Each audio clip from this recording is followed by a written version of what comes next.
Bonjour et bienvenue sur Isobourse. Vendredi 6 octobre 2023, l'indice CAC 40 a terminé la semaine sur une baisse hebdomadaire de 1,05% à 7060 points, portant son gain à 9,06% depuis le début d'année 2023. Alors dans un contexte de hausse continue des taux d'intérêt, la Bourse de Paris a fini la semaine en baisse, et plus encore pour le compartiment des petites valeurs françaises, l'indice CAC Small, qui a subi la plus forte chute avec un recul hebdomadaire de 4,76%.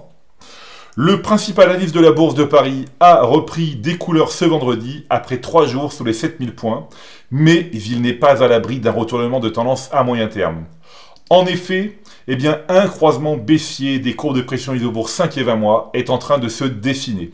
Toutefois, nous ne sommes qu'au début du mois d'octobre 2023 et je rappelle que le signal mensuel n'est validé qu'à la fin du mois, soit fin octobre 2023 pour les signaux actuels. Comme je le disais dans ma chronique précédente, l'investisseur en bourse doit faire preuve de patience et de sang-froid pendant ce mois d'octobre 2023. Sur l'unité hebdomadaire du CAC 40, la courbe de pression Isobourse 5 semaines évolue au-dessous de la courbe 20 semaines depuis la semaine du 22 mai 2023. Alors malgré 2 rebonds en juillet et en septembre 2023, la courbe 5 semaines n'a pas réussi à repasser au-dessus de la courbe 20 semaines. Il faudrait un croisement haussier des 2 courbes pour retrouver une tendance positive à court terme. Alors depuis le début d'année 2023, le CAC 40 et le CAC Small affichent un écart de performance impressionnant. L'indice phare gagne 9%, tandis que le baromètre des petites valeurs parisiennes chute de 13%. Cette semaine, l'indice CAC Small a subi sa deuxième plus forte baisse hebdomadaire de l'année 2023 à la Bourse de Paris, avec un recul de 4,76%, tombant à son plus bas niveau depuis l'automne 2020. Sans surprise, le modèle Isobourse indique une tendance négative à moyen terme sur la référence des small caps françaises depuis mars 2022.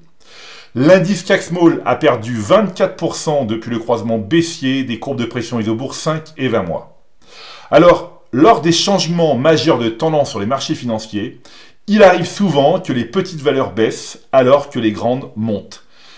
C'est le cycle que nous connaissons depuis plusieurs trimestres. Face à la chute des small caps, nous devons désormais avoir une attitude professionnelle, prendre du recul et nous pencher sur le prochain cycle, notamment la reprise des petites valeurs et la baisse des grandes.